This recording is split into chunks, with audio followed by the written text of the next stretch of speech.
병원에서 전화 와가지고 그때 암 진단 받은 거예요. 예전에는 너스레 떨면서 내일은 없다 이렇게 생각하고 모든 걸 다 불태워버리겠습니다. 그게 진짜가 된 거예요. 오히려 저는 되게 감사로 받아들이고 있고, 제가 이런 경험을 안 했으면 지금의 음악이 나왔을까? 저의 어떤 인생이 암 이전과 암 이후로 완전히 바뀐 것 같아요.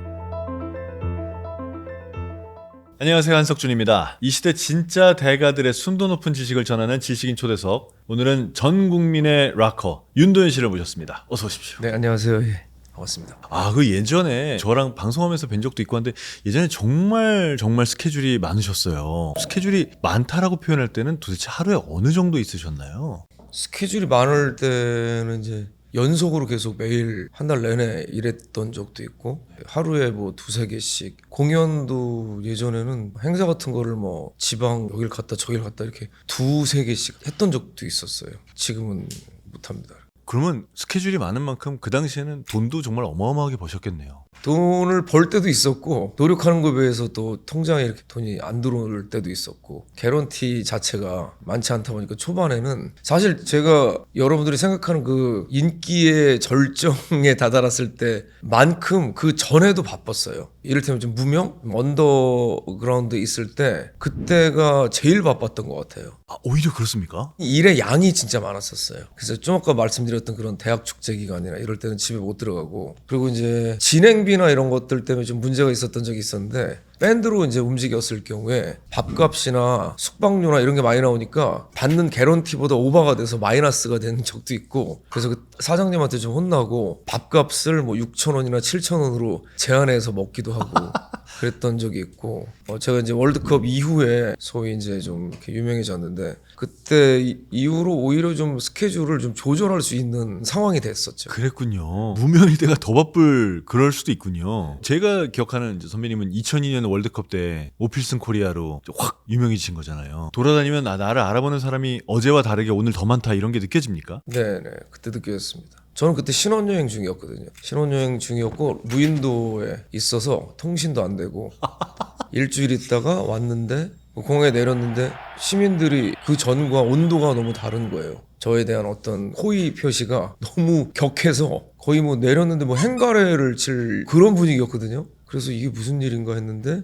축구가 계속 잘 하고 있었더라고요. 그때 뭐 전 국민이 아주 단체로 난리가 났었죠. 제 결혼식 때 하객들이 그 전날 이제 포르투갈 이기고 와가지고 결혼식장에 술 냄새가 진동을 했었어요. 밤새 술 먹다 온 사람들이 많아가지고. 정말 뭐 그럴 수 있습니다. 그 당시에 그렇게 스케줄이 많으셨는데, 내가 이렇게 너무 많이 일을 하면 뭐 건강이 상할 수도 있겠다, 이런 걱정은 안 드셨나요? 건강도 상할 수 있을 것 같고, 그다음에 음악적으로도 너무 소모되고 번아웃되고 그럴까봐 걱정을 했었고, 실제로 몇 번 위기들이 좀 있긴 있었고요. 그래서 잘 또 극복을 해냈고, 그래서 저희가 한번 일화가 하나 있는데, 어느 해인가 크리스마스 공연을 앞두고 정말 너무너무 바쁜 날들을 보내고 있다가 번아웃이 와서 저희 멤버들끼리 작당을 했었어요. 이렇게는 음악을 못하겠다, 너무 채워지지가 않고 계속 지금 소모만 되고 있는 상태니까 과감한 결정을 하자, 우리 영국으로 떠나자, 가서 다시 시작하자, 이런 얘기들을 하고 다 동의를 한 다음에 비행기 표까지 즉시 다 끊었어요. 그 대신 이제 결혼한 친구들이 있으니까 집에 가서 아내에게 좀 물어는 보자 그래도. 근데 이제 한 멤버가 와이프가 가지 말라는데 어떡하지? 머리에서 비행기표 다시 또 취소하고, 덕분에 크리스마스 공연 잘 끝났습니다. 한 멤버만 빼고 나머지는 간다, 이런 결정은 안 하셨네요. 그땐 다 같이 가자고 또. 다 같이 가자. 한 명이라도 반대하면 안 간다 했었거든요. 근데 다들 막 그 전날에는 또 밤이고 하다 보니까 다 의기투합해서 불타올랐었어요. 그 정도로 좀 뭔가 소진된 느낌이 좀 많이 있어가지고. 근데 안 가길 잘했던 것 같아요. 왜요? 갔으면 아마 저희 남아있는 저희 스태프들, 또 크리스마스 공연을 기다리는 팬분들한테 저희는 돌이킬 수 없는 죄를 짓게 되는 거니까. 그렇게 활동을 하시다가 아픈 얘기를 하자면, 저희는 정말 깜짝 놀랐었거든요. 암 진단을 받았다가도 아니고 이미 진단을 받아서 투병 중이라는 기사를 본 거예요. 투병이 끝났죠, 그때. 엄청 놀랐습니다. 왜냐면 그걸 저희가 모를 수밖에 없었던 게 늘 보였거든요. 스케줄을 계속 하고 있었어요. 그 치료받는 중에도. 라디오 진행 중이었었는데 라디오는 계속 하고 있었습니다. 다른 거는 사실 조금 줄인 상태긴 했는데, 그래도 뮤지컬도 했었고 행사도 하고 치료받는 기간만 못했었죠. 그게 어떤 암이고 얼마나 안 좋은 거였나요? 암이라는 말이 이제 무서워서 그렇지 사실 저는 운이 좋게 희귀암이긴 하지만 굉장히 치료가 잘 되는 암 중에 하나였고요. 혈액암의 일종이고요. 위말트 림프종 위에 생기는 혈액암이었고 초기에 발견하면은 치료가 아주 빠르게 잘 되는 그런 형태의 이제 암이었습니다. 그런 희귀한 암을 어떻게 초기에 발견하셨어요? 건강검진을 30대 초반부터 매년 받았어요. 건강이 제일 중요하겠구나. 그때 이제 깨닫고 건강검진하다 발견이 됐죠. 좀 표현이 그렇습니다만 다행이라고 느껴졌겠습니다. 너무 다행이죠. 예. 만약에 제가 그 모르고 있었으면 더 진행이 됐으면은 사실 암은 진행이 많이 돼버리면 조금씩 힘들어지니까. 다행히 저는 그래서 뭐 증상도 없었고 아프거나 그런 건 없었어요. 암 그 기사 난 후에 어쩐지 뭐 얼굴이 안 좋아 보이더라 뭐 이런 기사들이 많이 있었는데 예, 그거는 그냥 제가 이제 나이가 들어서 그런 거고 아프진 않았었어요. 아, 통증도 없었습니까? 통증도 없고 대신 치료가 좀 힘들었죠. 첫 번째 약물 치료를 보름간 했었는데 그때는 제가 요양하면서 했거든요. 아는 형님 시골에 있는 카페에 가서 거기서 이제 먹고 자고 하면서 규칙적으로 생활하면서 요양하면서 이제 했는데 그게 약이 좀 독해서 조금 힘들었었는데 결과가 또 이렇게 좋지가 않아서 다시 이제 방사선 치료를 해서 없애보자. 그래서 방사선 치료를 제 기억에 거의 한 달 매일 출근을 병원으로 해서 같은 시간대 방사선 한 20분 이제 조사하고 그리고 라디오 갔다가 이렇게 했었는데 그게 이제 하루 이틀 지나면서 좀 몸이 이상해지더라고요. 좀 엄청 피곤하고 그게 좀 몸이 축난다고 하잖아요. 밥맛도 없고 제가 좋아하는 동태탕을 진짜 좋아했는데 동태탕을 먹는데 갑자기 왜 이렇게 비리지 막 이런 이상한 느낌이 들어서 못 먹고 뭐 그래서 살이 쏙 빠졌었어요 그때. 방사선 치료하고 6개월 후에 검사해서 그때 이제 암세포 다 없어졌다라는 얘기를 듣고 제가 또 기쁘기도 하고 또 암 치료 받으면서 의사 선생님과 이야기 나눈 것도 있고 김우빈 씨도 그 같은 선생님인데 암 환자분들에게 좀 희망을 줬으면 좋겠다. 나중에 치료가 다 되면 그런 말씀하셔서 저도 이제 사진 한 장 찍어놓은 거 가지고 이제 인스타에 올리고 그랬었죠. 그게 이제 저희가 충격받았던 그 인스타군요. 정말 많은 분들이 응원을 해주셨고 특히 이제 암 환자분들이나 가족분들이 댓글을 진짜 많이 달아주셔서 저도 대댓글 다느라고 며칠 동안 하여튼 글 달고 그랬었습니다. 그분들의 마음이 이해가 되니까 대댓글을 달아야만 됐겠네요. 무조건 달아야만 했습니다. 너무 이해가 돼서 방사선 치료를 하러 가면 이렇게 이런 의자가 쫙 이렇게 있고 그 치료를 기다리는 환자분들하고 같이 이렇게 앉아 있는데 이렇게 표정이나 이런 거 보면 좀 암울해요 사실. 힘드시니까 다들. 저도 이제 그 중에 한 명이었는데 그런 분들한테 좀 희망이 되지 않을까? 다 지났으니까 하는 말이긴 한데 어쨌거나 뭐 희귀암이지만 그래도 치료가 가능한 암이라고 하셨으니 정말 다행이긴 하지만 그걸 진단받고 치료를 하는 과정에서의 윤도현은 절대 다행이라고 생각했을 것 같지 않거든요.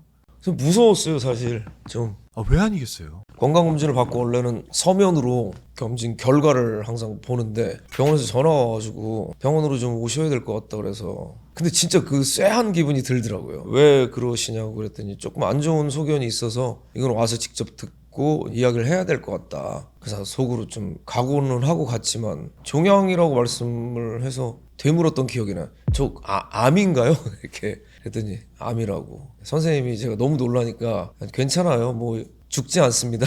이렇게 얘기해 주셔가지고 안심하고 다시 또 마음 다 잡고 치료를 열심히 해보자 이제 그렇게 마음 먹었고 그리고 고민이 많았던 게 야 이거를 얘기를 어떻게 저는 어쨌든 유명인으로 살고 있으니까 그 밴드도 있고 스태프들도 많고 가족들도 있고 이 얘기를 어떻게 해야 될까 또 그게 고민이 되더라고요. 아니 내가 이걸 어떻게 이겨내고 어떻게 해서 할까가 고민이 아니라 이 얘기를 어떻게 할까가 고민입니까?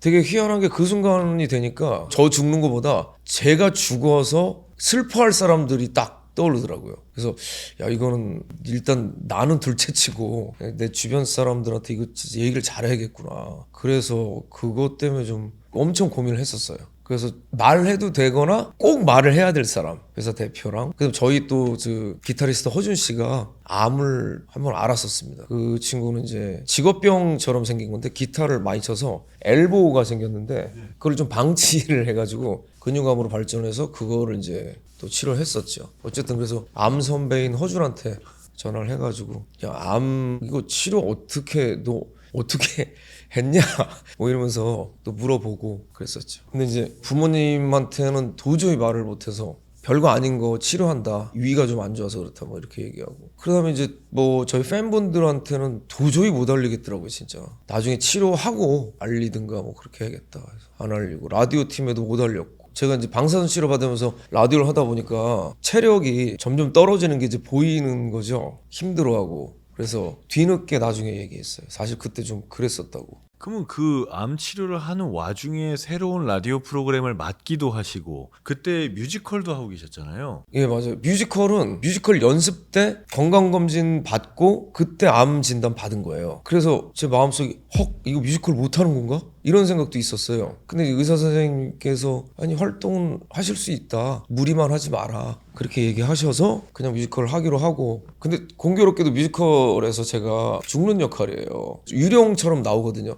죽기 1분 전에 기억을 더듬어서 기억을 정리하는 그런 이제 역할이었는데 그래가지고 연출 선생님한테 그럼 이 주인공은 어떻게 죽냐 물어봤더니 선생님이 그냥 암으로 죽었다고 생각하라고 딱 얘기를 또 모르고 한 말이죠. 모르고 하신 말씀이죠. 그래서 그때 정말 혼란스러웠었습니다. 하필이면 지금 웃으면서 얘기하지만 그때 집에 가면서 온갖 생각이 다 들고 막 가족들한테도 말씀하셨을 텐데 가족들은 뭐라고? 가족들은 사실 좀 뒤늦게 알렸는데 너무 이제 충격이 컸었죠. 그래서 뭐 울고 놀래서 이렇게 많은 스케줄들이 있을 때 진단을 받고 난 그러면 모든 활동을 중단하고 치료에만 전념할래 라고 할 수도 있잖아요. 근데 그렇게 하지 않고 그 스케줄을 다 하셨어요. 사실 솔직히 말씀드리면 반반이었어요. 반은 진짜 말씀하신 대로 나의 건강을 위해서 모든 걸 접고 치료에만 전념하고 내 체력을 위해서 건강을 위해서 내 시간을 투자하고 싶은 마음 하나. 근데 반은 또 내가 여기서 이 암 때문에 일을 못하게 되고 내가 좋아하는 음악을 못하게 되는 게 너무 또 서운한 거예요. 정말 만감이 교차한다고 해야 되나? 근데 저는 이제 일을 하는 쪽으로 택한 게 제가 일을 안 하거나 암이라는 게 괜히 섣불리 알려져서 일이 없어지거나 했을 때 혼자 활동하는 건 괜찮은데 밴드 멤버들이 있고 스태프들이 있고 한데 그 사람들한테 본의 아니게 피해가 가니까 허준이 이제 여기 엘보 암이었을 때 어쨌든 행사 같은 거를 한 몇 개월 못 했었거든요. 그래서 그렇게 안 되게 하려고 충분히 내가 활동을 할 수 있으니까 만약에 못 하는 경우면 못 했겠죠. 그래서 계속 그렇게 그냥 활동을 하면서 치료를 했습니다. 그 뮤지컬 얘기를 좀 더 여쭤보고 싶은데요. 아까 말씀하신 대로 그 뮤지컬에서 하필이면 그게 죽는 역이어가지고 뭐 연기하는 데는 도움이 됐을지 모르겠지만 아무튼 그것보다는 그 인간 윤도현으로서의 생각이 정말 복잡했을 것 같아요. 감정이입이 너무 안 될 수가 없는 상황이어서 말씀하신 대로 죽기 전에 객석을 바라보면서 눈물을 흘리면서 죽음을 맞이할 수밖에 없는 주인공의 어떤 마음을 표현해야 되는데 그 연기는 참 정말 누가 가르쳐주지 않아도 저절로 되는 인생 연기가 나왔던 것 같고 그리고 공연하는 내내 좀 마음이 좀 그랬었어요 사실. 만약에 치료가 이미 끝나고 이걸 했으면 연기도 잘할 수 있었고 기분도 좋았을 텐데 하필이면 딱 그 시작하기 전에 암이라는 이야기를 들었으니까 텐션을 자꾸 이제 올리려고 노력을 진짜 많이 했었던 것 같아요. 너무 침울해지지 않도록. 네, 너무 우울해질까봐. 뭐 그럼에도 불구하고 죽음이라든지 뭐 이런 생각들을 많이 하셨을 것 같아요. 진짜 저의 어떤 인생이 암 이전과 암 이후로 완전히 바뀐 것 같아요. 물론 제가 맞이한 암은 치료가 잘 되는 암이긴 했으나 그 공포심과 두려움과 앞날에 대한 어떤 걱정 그런 것들은 그 어느 때보다 많이 했던 때였거든요. 제가 간단하게 말씀드리면 암 이전에 감사라는 말을 제 스스로 자꾸 찾으려고 노력을 했었는데 암 이후에는 모든 것이 감사하구나 라는 걸 저절로 느끼게 됐습니다. 그래서 제가 인생이 바뀐 것 같아요. 그 이전 이후.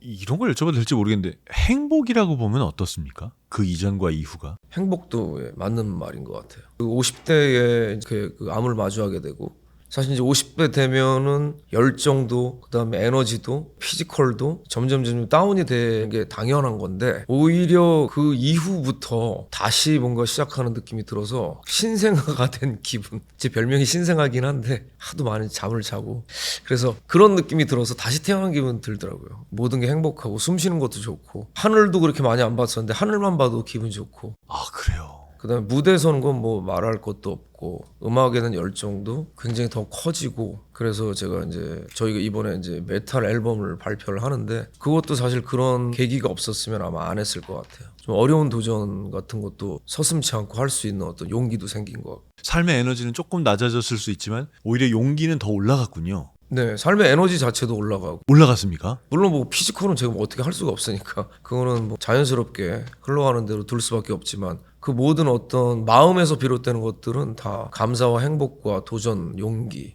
이런 것들이 정말 충만해 있는 것 같습니다. 이러한 깨달음은 아무나 얻는 건 아닌 것 같아서요. 이렇게 이제 다 괜찮아진 이후에 20, 30대나 40대에 힘들어하고 있는 혹은 정말 중요한 게 아닌 거를 집착하고 있는 사람들을 볼 때 어떤 말을 해주고 싶으신지요? 제 경험만 이야기한다면 살다가 보면은 뜻하지 않은 좌절, 고통의 순간을 분명히 마주하는 시간들이 생각보다 많더라고요. 근데 그런 것도 사실은 행복으로 가기 위한 하나의 과정인 것 같고 그 다음에 죽으려 하면 살 것이다 라는 말이 있는 것처럼 오히려 극한의 좌절과 극한의 고통은 새로운 에너지를 다시 시작할 수 있는 시작점인 것 같다라는 생각이 전 들더라고요. 그 진짜 경험담이시네요. 그래서 이번에 앨범 가사 쓸 때도 그런 것들이 이제 다 고스란히 드러나 있어서 딱 앨범 저는 딱 보면서 한마디로 이게 뭐 이렇게 얘기할 수 있을까 방금 얘기했던 죽으려 하면 살 것이다 라는 그런 앨범이 나온 것 같아요. 개인적으로 좀 만족스러워하고 있습니다. 이번에도 그럼 작사 작곡을 다 예, 저희 밴드가 다 같이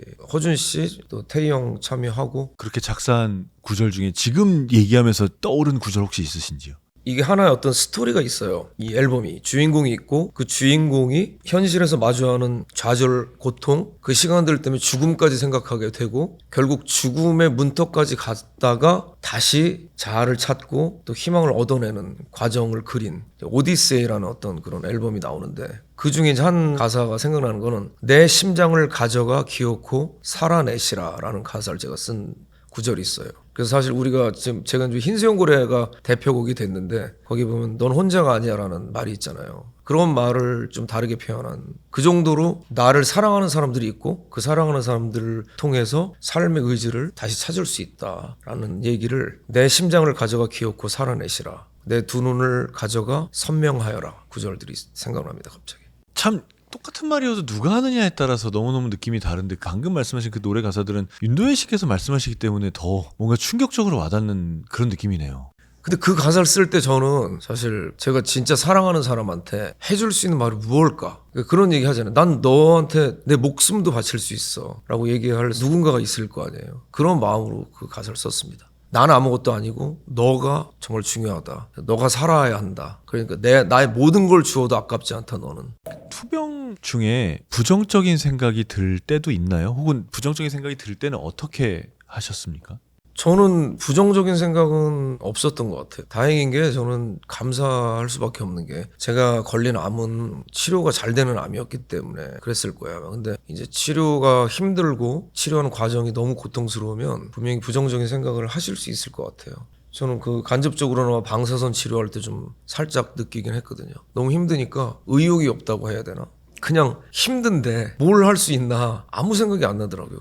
그냥 축 처져가지고 가만히 있고 싶고. 그 1차 치료, 약물 치료가 실패했을 때도 그런 느낌이었을 것 같아요. 그땐 좀 사실 좀 원망할 데가 없지만 원망스러운 마음이 좀 들었죠. 이렇게 열심히 내가 시골 가서 요양까지 하면서 약을 먹었는데 왜 이게 안 되지? 뭐가 잘못된 거 아니야?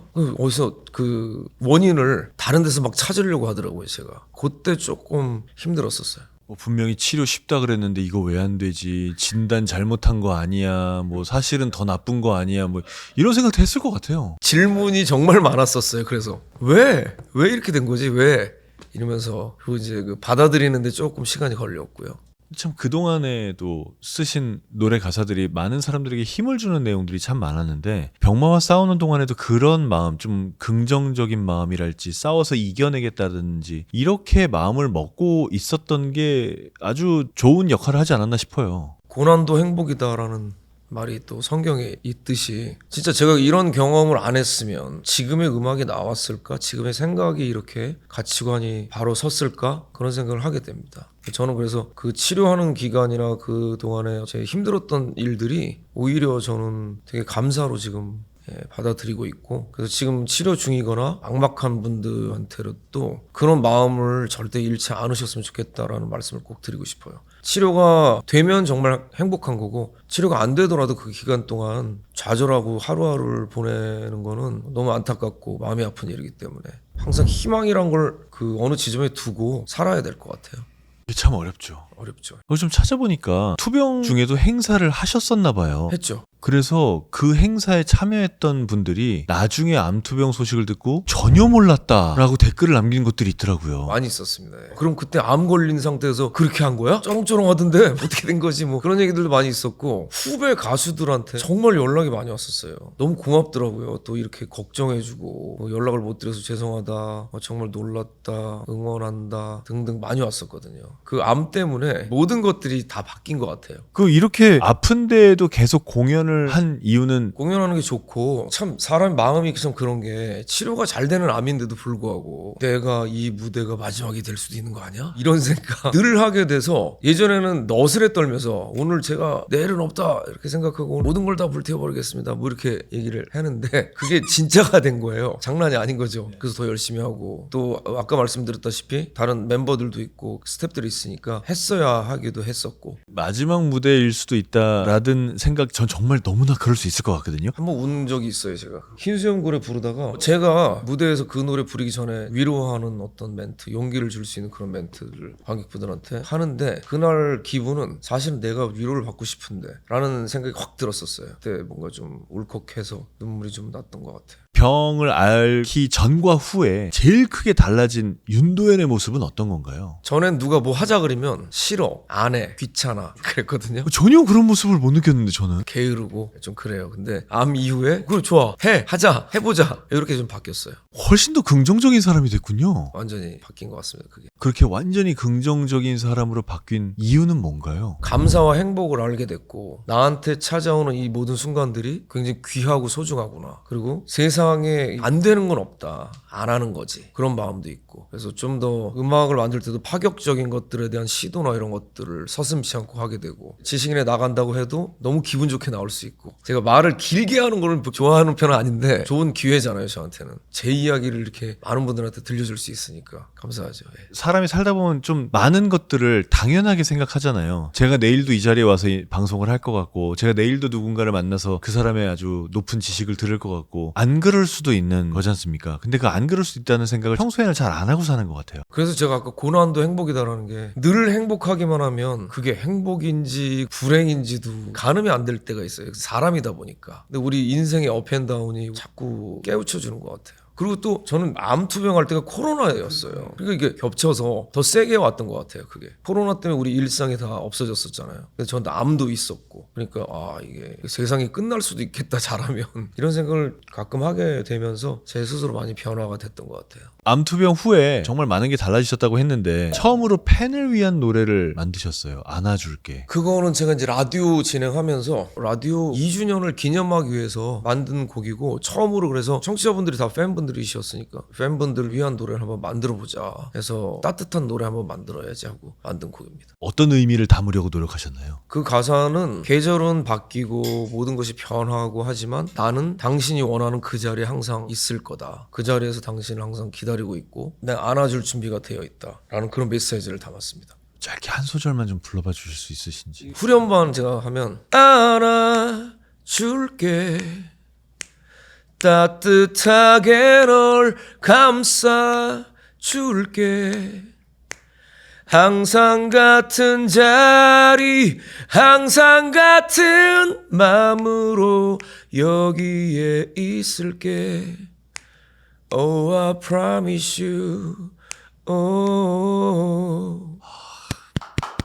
느낌이 확 밀려오네요. 정말 그 자리에 계셔주시고 정말 계속 안아주실 것 같은 느낌입니다. 저희가 이제 나이가 들면서 팬들이 그런 얘기 하거든요. 제발 나이 먹지 말아주세요. 제발 건강해주세요. 한 100년 더 해주세요. 뭐 이런 얘기 들을 때마다 현실적으로 불가능하잖아요. 그게. 그치만 이제 그런 마음으로 항상 이 자리에 있을 거니까 우리 함께 하는 동안은 그런 걱정하지 말고 우리 음악과 함께 일상을 잘 꾸려나가자. 또 그런 의미로 좀 만들었던 것 같아요. 엄청나게 반향이 컸을 것 같습니다. 팬분들한테는 굉장히 좋은 노래가 됐죠. 자, 이제 말씀하신 대로 새 앨범 오디세이가 곧 나옵니다. 벌써 한 곡은 공개하셨죠? 네, 공개했습니다. 요새는 참 앨범 내는 가수가 별로 없잖아요. 싱글 시장이 됐죠, 지금은. 시간도 굉장히 오래 걸렸을 것 같고요. 이렇게 하신 이유도 있었을 것 같고 그렇습니다. 앨범 내는 거는 저희가 밥을 먹듯이 당연히 해야 되는 거라고 생각을 하고 있었고요. 그래야지만 저희 밴드 음악을 하다 보니까 앨범을 하나 내고 그 앨범을 가지고 공연을 앨범을 여기저기서 길게 하고 또 앨범을 내므로써 우리의 어떤 아이덴티티나 우리가 원하고자 하는 방향성, 전하고자 하는 메시지들을 전달할 수가 있고 한 곡으로는 부족하기 때문에 그래서 앨범을 내는 것 같습니다. 이번 앨범 내는데 얼마나 걸리셨어요, 시간은? 솔직히 좀 오래 걸렸어요. 이번은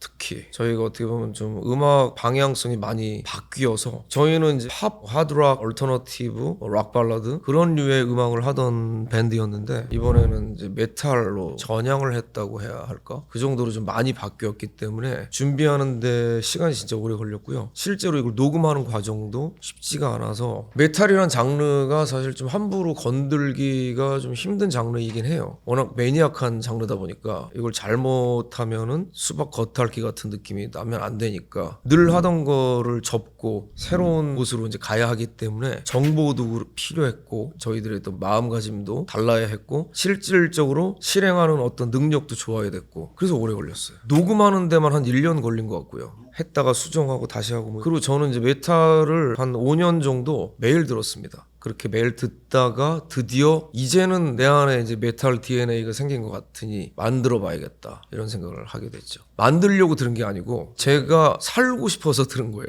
암 투병하고 그럴 때 유일하게 메탈 들을 때만큼은 저의 모든 세포들이 다른 사람이 되는 것 같은 거예요. 청춘이 되고 에너지가 게이지가 막 올라가는 게 느껴지니까 메탈을 들었고 메탈 하위 장르의 매력을 느껴서 메탈 코어라든지 하드코어, 젠트, 프로그레시브 메탈, 모던 메탈 뭐 이런 걸 접하면서 매료가 돼서 저희도 이제 하게 됐습니다. 그럼 이번 앨범을 팬들에게 권할 때 장점, 매력적인 점 이를 뭐라고 꼽을 수 있을까요? 사실은 휴대폰으로 그냥 사운드를 듣는 시대가 됐지만 요즘에는 다시 고음질의 헤드폰이라든지 그런 음악 감상실 이런 것들이 좀 유행하면서 좋은 사운드를 찾는 사람들이 오히려 생기더라고요. 그래서 사운드만큼은 사실 굉장히 자부하는 점 중에 하나거든요. 믹싱도 굉장히 메탈 쪽에서는 전문가분이 믹싱을 해주셨고 마스터링도 세계적인 또 마스터링 엔지니어가 해주셨고 해서 진짜 잘 나왔습니다. 그래서 사운드 들을 때 아마 듣는 맛이 좀 있을 거예요. 그러니까 메탈이 사실 되게 풀 사운드이기 때문에 한 번 들으면 벅차서 두 번은 못 듣겠다 이럴 수 있어요. 근데 저희는 나름대로 여백도 있고 YB만의 메탈을 만들어 보려고 노력을 한 점이 바로 그런 지점이거든요. 멜로딕한 부분들도 있고 사운드도 좀 따뜻하게 잡으려고 했고 메탈이지만 듣고 또 듣고 해도 힘들지 않는 그런 음악을 만들려고 좀 노력을 했습니다. 기대됩니다. 굉장히 궁금해지는데요. 그럼 지금 옛날 윤도현처럼 살고 있는 가까운 사람을 보면 어떤 생각이 드나요? 모든 게 과정이 있듯이 그 과정을 지나고 있는 사람이구나라는 생각이 내가 빨리 바꿔놔야지라는 생각은 제 힘으로 할 수 있는 게 아닌 것 같아요. 그래서 제가 이제 하는 음악을 통해서 음악으로 이야기를 한다고 하잖아요. 그래서 음악을 통해서 스스로 뭔가 깨닫게 되면 너무 감사한 거고 아니면 어쩔 수 없는 거고 그 과정을 겪고 분명히 또 좋은 삶을 맞이할 것이라는 어떤 생각을 좀 하고 있고요. 그리고 이제 흰수염고래 같은 노래가 저한테 고마운 것 중에 하나가 실제로 여러 사람의 목숨을 살린 노래가 흰수염고래여서 많이 받았거든요. 그런 메시지들을 진짜 삶을 포기하려고 하는 순간 이 노래 덕분에 다시 살게 됐다라는 편지도 받았고 뭐 여러 군데서 뭐 피드백 받으면서 정말 너무 감사하고 그래서 음악을 하는 내가 얼마나 신중하게 음악을 해야 될까라는 생각을 더 많이 하게 됐었어요. 그 흰수염고래 얘기하셨으니까 왜 서해안의 무슨 섬 배경으로 찍었던 영상 있지 않나요? 네네. 많은 것들이 떠오르더라고요. 눈물을 흘리셨어요 진짜로. 네. 제가 좀 감성적인 사람이긴 한데 뚝 떨어지더라고요. 어떤 느낌이 드셨던 거예요? 왜 그랬는지 잘 모르겠어요. 이게 잘 모르겠다는 표현이 제일 정확한 것 같긴 해요. 그 다음에 사실 내가 왜 울기까지 했지라는 생각을 했었거든요. 근데 그 다음에 생각해서 제가 찾아냈던 것들은 오히려 나중에 끼워 맞춘 이유 같더라고요. 진짜 운 거는 왠지 모르겠어요. 이 세상에 있는 그 누군가한테 굉장한 응원을 받는 듯한 그런 느낌을 받았었나 봐요. 감동적이네요. 오늘 이렇게 새 앨범으로 돌아온 윤도현 씨가 정말 많은 얘기를 했고 암에 걸렸고 투병을 했고 이겨냈다라는 건 알고 있었지만 그 앞뒤 사정이 어땠는지에 관해서는 잘 몰랐거든요. 근데 그 많은 얘기를 진솔한 얘기를 들려주셔서 감사합니다. 오늘 이 얘기를 들으면서 제가 느꼈던 그 감동을 여러분들도 느끼셨길 바라고요. 새로운 앨범으로 돌아온 윤도현 씨와의 즐거운 대화는 다음 시간에도 계속해서 이어가겠습니다. 지식인 초대석 여기서 마무리 짓겠습니다. 시청해주셔서 고맙습니다.